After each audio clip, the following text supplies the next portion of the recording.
뮤지컬 콤플리체. 작 김정현, 작곡 조수현.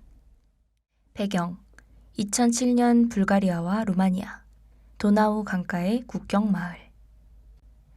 등장인물 사샤, 1975년생, 32세, 여, 형사.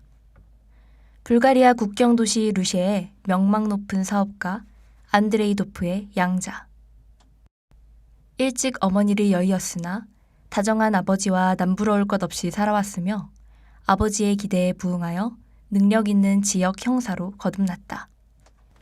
그러던 어느 날 병상에 누워있던 아버지 안드레이도프가 잔인하게 살해당하는 일이 발생하고 사건의 진실을 파헤치려 한다. 작은 인형을 모으는 취미가 있다. 다니엘라, 1979년생, 28세, 여, 간병인. 루마니아 출신의 젊은 여성 간병인. 불가리아로 넘어와 주로 숙식이 해결되는 가정부로 일하며 살아왔다. 말수가 없고 조용한 성격으로 이웃 주민의 수다를 잘 들어주는 편이지만 마을에서 일어나는 자질구레한 절도 사건들에 숨겨진 범인이기도 하다. 습관적인 도벽, 몸이 약하다. 마티아스, 남, 30대 후반에서 40대 초반 추정. 나이를 가늠할 수 없는 수수께끼의 루마니아 남성으로 안드레이도프 살인사건이 일어난 당일 사건 발생 시각에 사건 장소에서 목격되어 불가리아 경찰이 추적한 끝에 국경지대에서 붙잡혔다. 오랫동안 안드레이도프의 집으로 협박 편지를 보내왔으며 세인트 패트릭 보육원에서 잊혀진 아이들을 돌보며 살아온 인물. 이야기꾼이며 모르는 동화가 없다. 현재 법정. 어두운 법정에 사샤가 두꺼운 보고서를 들고 서 있다. 2007년 11월 7일 불가리아 북부 도나우 강변의 루셰 지역에서 73세의 사업가 안드레이도프가 자택에서 살해당하는 사건이 발생했습니다. 3달 전 뇌졸중으로 쓰러진 후 생명 유지 장치에 의지하던 안드레이는 자택 침대 위에서 잔혹한 모습으로 발견되었습니다. 사건 현장에는 마치 동화 속 주인공 피터팬이 왔다 간 듯 나뭇잎이 어지럽게 흩어져 있었으며 창문이 활짝 열린 상태였습니다. 사건 발생 당일 12시 40분경 피해자의 간병인 다니엘라는 우편물을 확인하러 집 밖으로 나갔다가 이웃 주민 돌아와 약 20분 동안 이야기를 나눈 후 안드레이의 방으로 돌아왔습니다. 그녀는 이때 이미 침대 위에서 살해당한 안드레이 도프를 발견했고 바로 경찰서로 신고 전화를 했다고 주장했습니다. 그러나 다니엘라에게서 단순 목격자로 볼 수 없는 다량의 혈흔이 발견되었고 이에 경찰은 그녀를 유력한 용의자로 보고 수사를 진행했습니다. 저는 사건의 담당 형사 사샤 도프입니다. 네, 피해자 안드레이 도프의 딸이기도 합니다. 시간은 현재로부터 약 한 달 전으로 거슬러 올라간다. 살인사건이 일어나고 며칠 후 텅 빈 집을 떠나 경찰서에 도착한 사샤는 액자와 작은 인형들로 꾸며진 책상 위에 가방을 놓는다. 어차피 3개월도 못 살 거였다며 그 영감. 가만히 놔둬도 오늘 내일 하는 사람을 굳이 수고스럽게 왜 죽였대. 경찰서 한편에서 경찰관들이 자기들끼리 떠드는 소리가 들린다. 사샤는 입술을 꾹 다문 채 취조실로 발걸음을 옮긴다.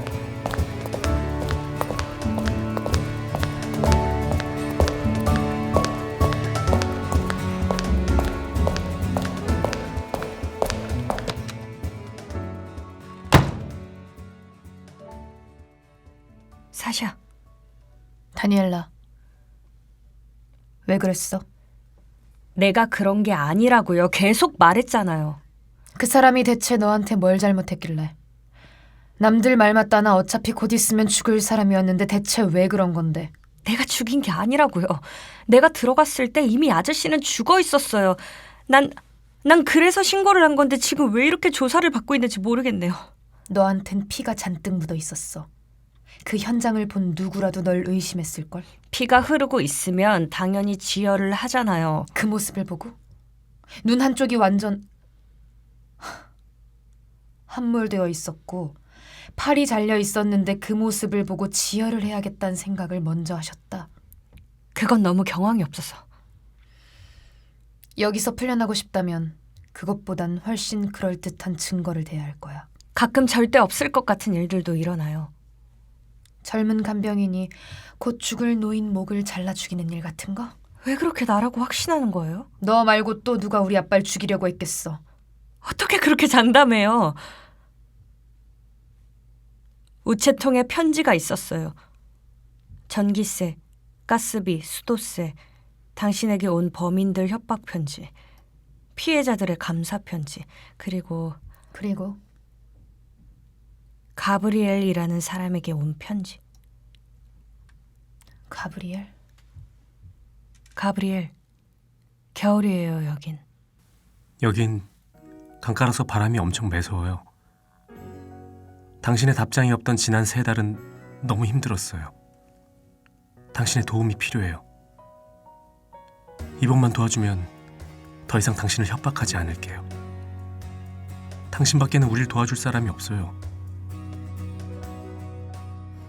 그 편지 잃어버렸어요. 아마 잘못 온 걸 거예요. 가브리엘이라는 사람 없으니까.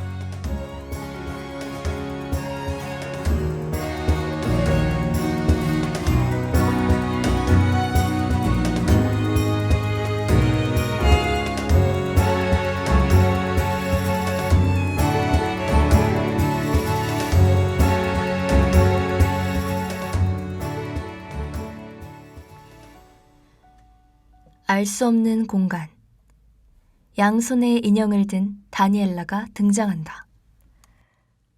안녕하세요. 저는 다니엘라예요. 1984년 루마니아에서 태어났고 집은 따로 없어요. 여기저기 가정부 일을 하면서 일하는 집에 들어가서 살았어요. 자, 이제부터 이 인형을 발렌틴이라고 하고 이 인형을 로라라고 할게요. 이름에 특별한 의미는 없고요. 지금부터 제가 할 얘기들이 좀 불쾌할 수도 있으니까 친구들 도움을 받으려고요.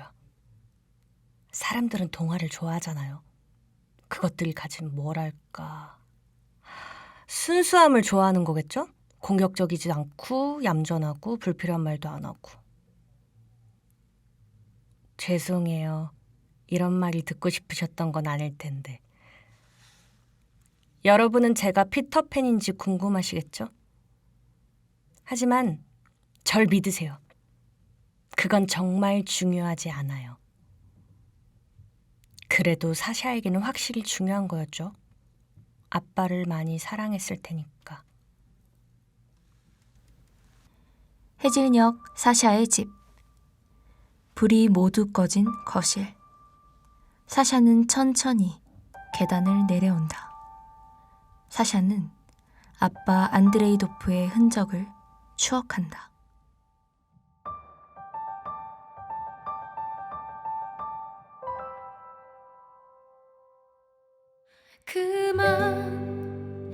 그만해요. 재미없어. 놀이는 이제 끝났어요.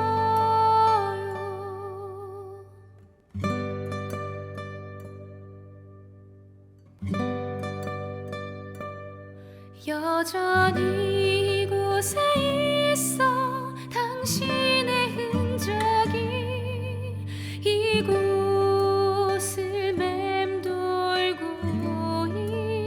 있어. 여전히 이곳에 있어 당신의 향기가 술래가 없는 영원한 숨바꼭질. 난 혼자서 여기에 남아 당신을 찾고 있어. 어디에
사샤는 거실 창문을 연다.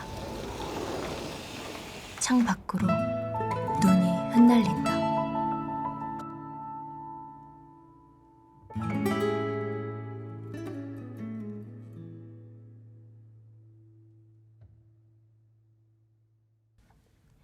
현재 법정. 사샤의 옆에 다니엘라가 서 있다. 사건과 관련 없는 이야기입니다. 그 사람이 정말 그렇게 착한 사람이라고 생각해? 저희는 다니엘라의 신변 확보를 위해 조사하던 중 그녀가 에이즈 환자임을 속이고 간병인으로 활동해왔다는 것을 알아냈습니다. 사건과 관련 없는 여기 이야기예요. 다니엘라의 진료 기록을 증거로 제출합니다. 말했잖아요. 수혈 때문이었어요. 어릴 때 피를 잘못 수혈받아서. 또한 다니엘라는 이웃 주민들의 귀중품을 습관적으로 절도하여 안드레이의 집 내부에 보관해왔습니다. 이는 단순 절도를 넘어 지역의 명망 높은 사업가였던 안드레이 도프의 명예를 심각하게 훼손할 수 있는 악의적인 행위였음을 소명하는 바입니다. 이 또한 현장의 도난 물품 사진들을 증거로 제출합니다. 그래요. 그건 내 잘못이에요. 근데 병은 그건 한 것도 없이 죄가 돼요. 그래서 말할 수 없었어요. 하지만 이 병도 내가 훔친 물건들도 살인의 증거는 아니에요. 알 수 없는 공간. 다니엘라는 양손에 인형을 든 채 담담하게 과거의 이야기를 털어놓는다. 옛날에 저는 몸이 아주 약했거든요. 근데 우린 다 똑같았어요. 엄마 아빠가 없고 몸이 약하고 사람들의 눈을 피해 살았죠. 그런데 어느 날 어른들이 와서 얘기했어요. 건강하게 다시 태어나게 해줄게. 사실 다시 태어나는 건 잘 모르겠고요. 그냥 아프고 싶지 않았어요. 근데 뭐 어차피 내 의사는 중요하지 않았겠죠. 어쨌든 그 사람들은 내 안에 건강한 피를 넣어주겠다고 했고 그렇게 했죠. 근데 개인정보를 그렇게 마음대로 열어봐도 되는 거예요? 법적으로 문제 없어요? 뭐 어쨌든 사샤는 처음 그 사실을 알았을 때 불같이 화를 냈어요. 그리고 그 문제로 계속 저를 괴롭혔죠. 취조는 정말 지겨웠어요. 사샤는 능력 없는 형사처럼 계속 같은 걸 물었고 난 똑같은 대답을 했죠. 앵무새처럼. 난 아니에요. 나는 아니에요. 난 아니에요. 난 아니라고요. 진짜 아니야. 아닌데. 그러다가 그 사람이 잡혀왔어요. 나의 피터팬.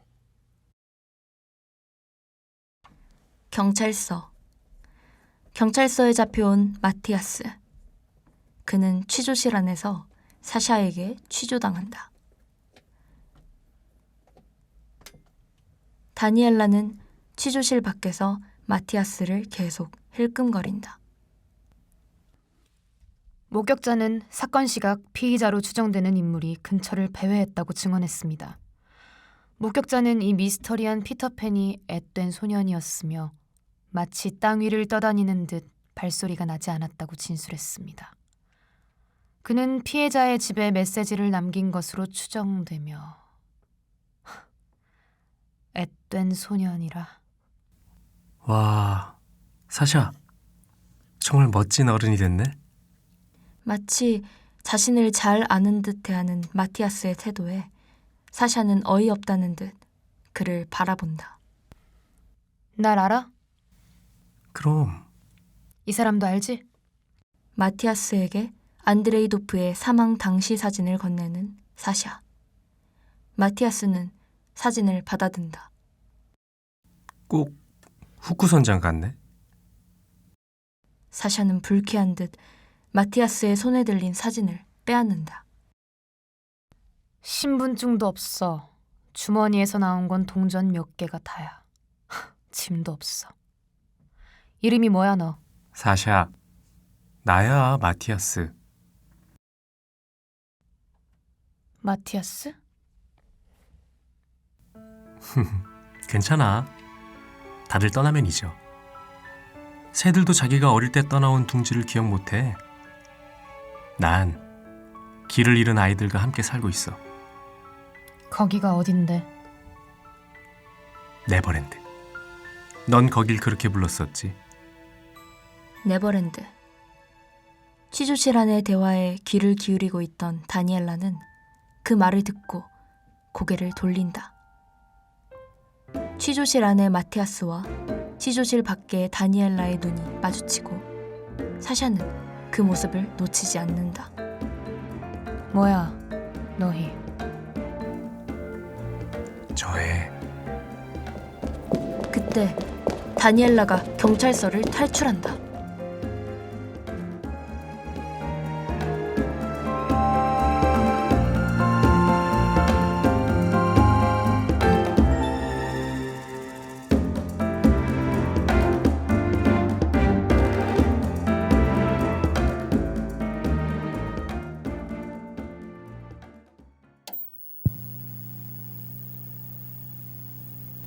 피터팬 살인사건의 용의자 다니엘라가 총을 들고 경찰서를 탈출했다는 소식이 전해지며 뉴스에서는 연일 살인 용의자의 도주극이 보도된다. 방송사 간의 경쟁은 점점 더 과열되고 경찰서에는 비상이 걸린다. 현재 경찰서. 괜찮아? 이것까지도 너희 계획이었어? 대체 무슨 일을 더 벌이려는 거야? 사샤, 난 정말 가브리엘을 죽이지 않았어. 도망친 그 사람과도 아무 관계가 아니야. 그래, 나 그 집에 갔어 그날. 근데 아무것도 못하고 그냥 돌아왔어. 왜냐하면 가브리엘한테 돈을 달라고 할 수 없는 상태였고 또 피해자의 이름은 안드레이 도프야. 아, 마티아스는 사샤를 빤히 바라본다. 그는 사샤가 자연스럽게 안드레이도프와 가브리엘을 연결시켰다는 사실을 알아차린다. 제발 그만 좀. 그 도망간 아이 다니엘라. 그래 뭐. 어디로 갔는지 알아? 지금 해보자는 거지. 난 알 것 같거든. 역시. 너희 서로 알고 있었던 거지. 아니, 근데 그 아이가 뭘 원하는지 알 것 같아서. 장난해? 루마니아 주지우 8782. 걔 거기 있을 거야.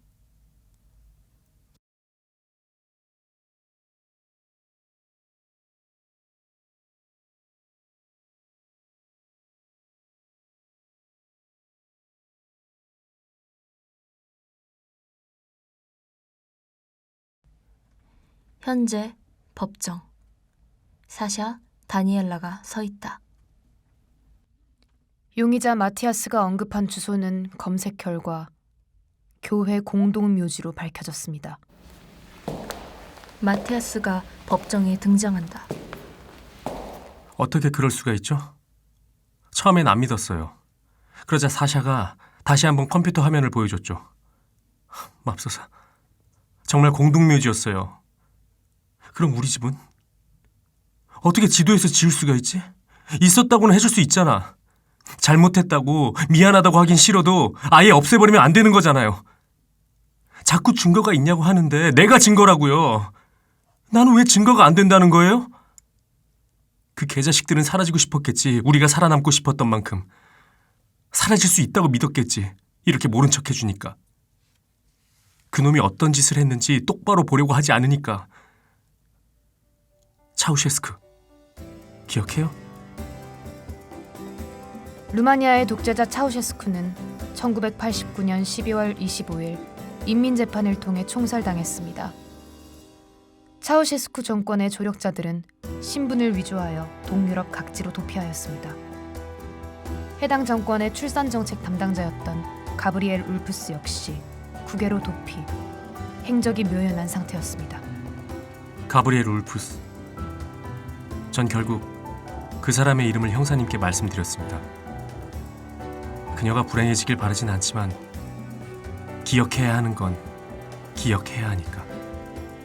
루마니아의 차우셰스쿠 정권은 1966년 집권한 이래 1989년 몰락할 때까지 한 가구당 4명 이상의 자녀를 의무적으로 출산하게 했고 피임과 낙태 등의 행위가 적발될 시 중재를 묻는 비인도적인 출산 정책을 추진해왔습니다. 이렇게 태어나고 버려진 아이들은 15만 명 이상으로 추정. 또한 보육시설로 보내진 아이들 일부를 친위대 세쿠리타테로 차출하여 정권에 저항하는 이들을 무차별 탄압하도록 하는 악마적인 행위를 저질렀습니다. 이들 중 1만 명에 가까운 이들이 2007년 현재까지도 동유럽 각지의 불황자로 살아가고 있습니다. 루마니아 정보기관에서는 독재 정권의 출산 정책 피해의 진상을 규명하기 위해 조사를 이어가던 중 피터팬 살인 사건으로 대두된 피해자 안드레이 도프를 주목했고 그가 차우셰스쿠 정권의 출산 정책 담당자 가브리엘 울프스로 추정된다는 소견과 함께 안드레이 도프의 정보 열람을 정식으로 요청했습니다. 이상입니다.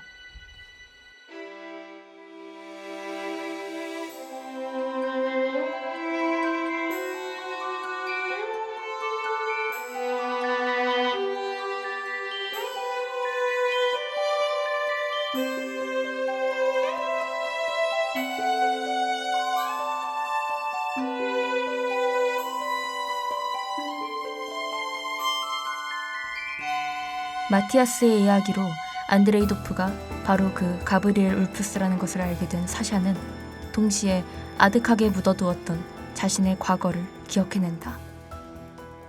마티아스가 알려준 장소로 향한 사샤. 그녀는 그곳에서 숲에 둘러싸여 버려진 듯 보이는 세인트 패트릭 보육원을 발견한다. 사샤가 조심스럽게 보육원 문을 열자 알록달록한 낙서들과 인형, 장난감으로 가득해 마치 환상 속의 공간 같은 보육원 내부가 드러난다. 귓가에는 아이들의 웃음소리가 한청처럼 떠돈다. 버려진 채 거리를 헤매던 20여 년 전의 어린 사샤. 그녀를 발견한 마티아스는 사샤를 세인트 패트릭 보육원에 데려온다.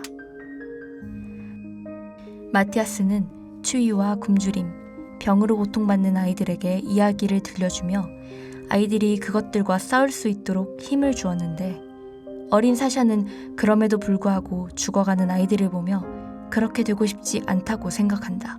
그러던 어느 날 루마니아 군 장교들이 보육원을 해체할 요량으로 찾아온다. 다른 아이들이 장난감 칼을 들고 남성들에게 맞설 동안 어린 사샤는 마티아스를 찾아간다. 나도 이야기 듣고 싶어. 어디 보자.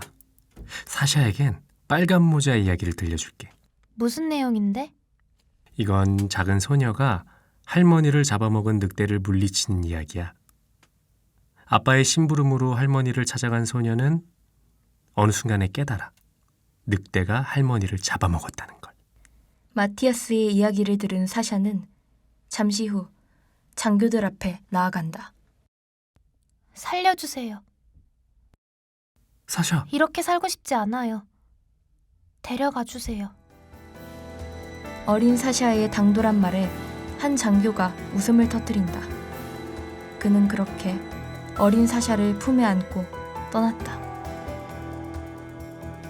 그 이후로도 보육원의 열악한 환경 속에서 버티던 대부분의 아이들은 죽어갔고 결국 마티아스는 사샤를 데려간 가브리엘 울프스에게 편지를 쓴다. 아무도 진료를 보려고 하지 않아요. 여기엔 들어오려고 하지도 않아요. 이젠 돈이 문제가 아니래요. 그냥 우리가 무섭대요. 아무도 우리가 살아있길 바라지 않는 것 같아요. 이제 곧 겨울이에요. 사샤는 잘 지내요?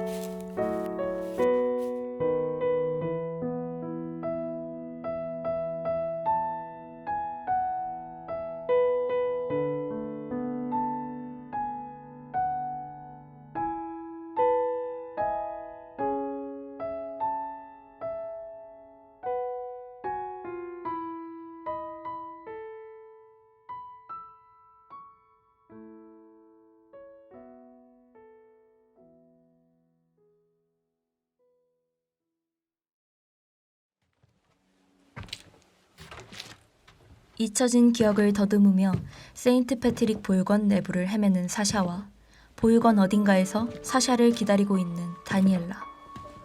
사샤와 다니엘라가 만나고 진실이 밝혀질 순간을 기다리는 경찰서의 마티아스.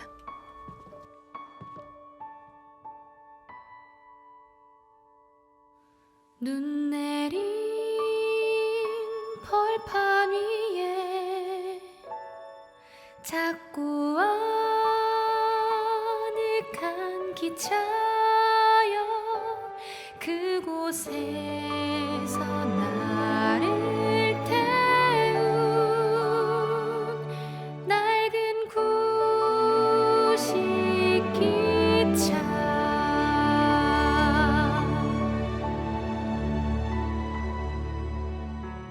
희뿌연 안개와 매서운 눈보라 그 사이 흐릿한 진실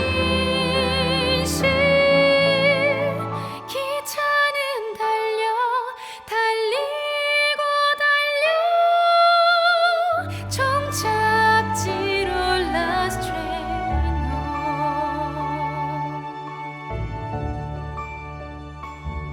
답답한 여름은 쓸쓸한 가을은 끝없는 겨울을 가로질러 last train home. 기차는 쉬지 달려서 않고 달려서 흔적을 남기고 남겨 흩어진 비밀을 가로질러 종착지로 last train 종착지로 last train 눈보라 속에서 지켜온 집으로 향하는 하나의 믿음을 진실을 가슴에 품고 기다려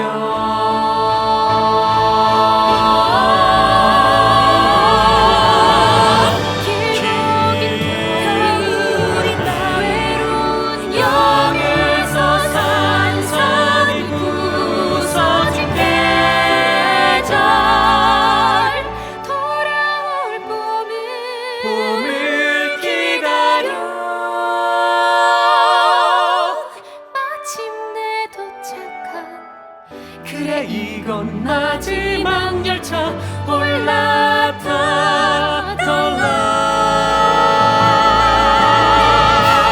last train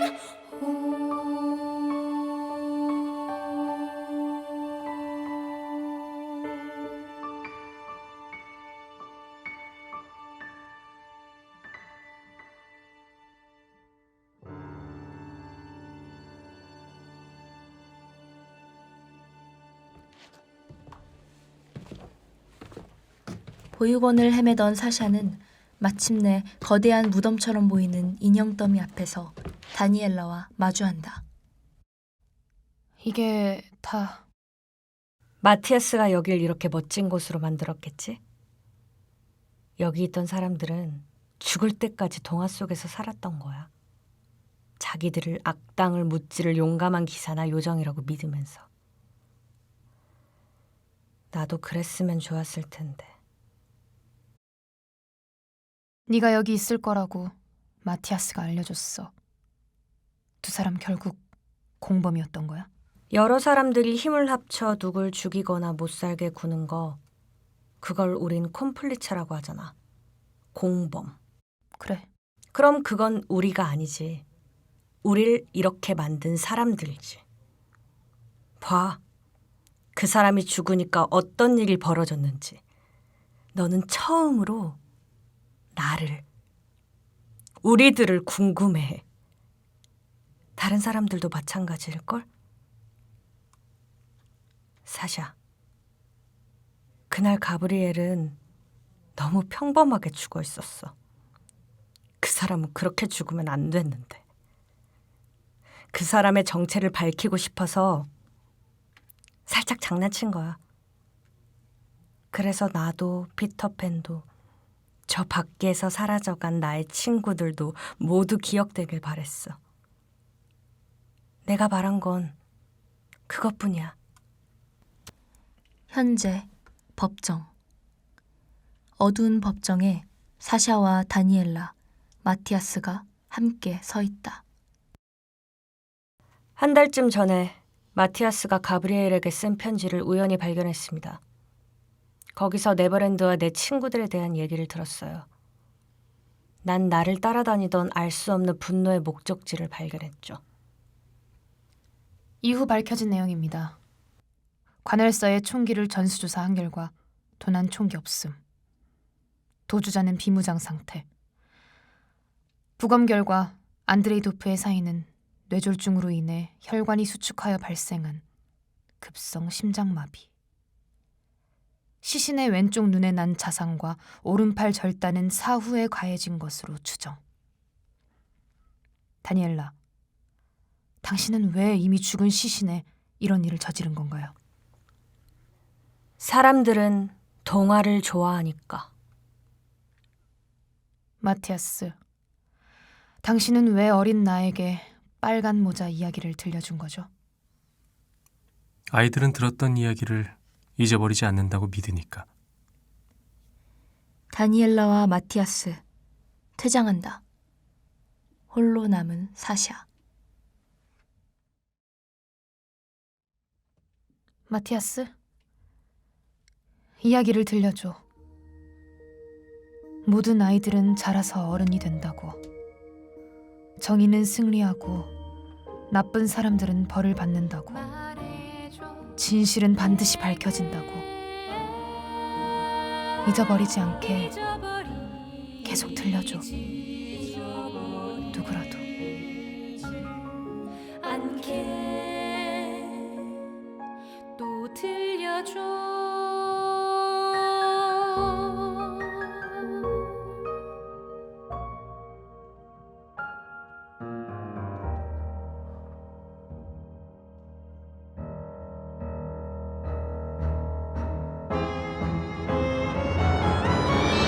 모든 것은 잊혀지고 또 사라져.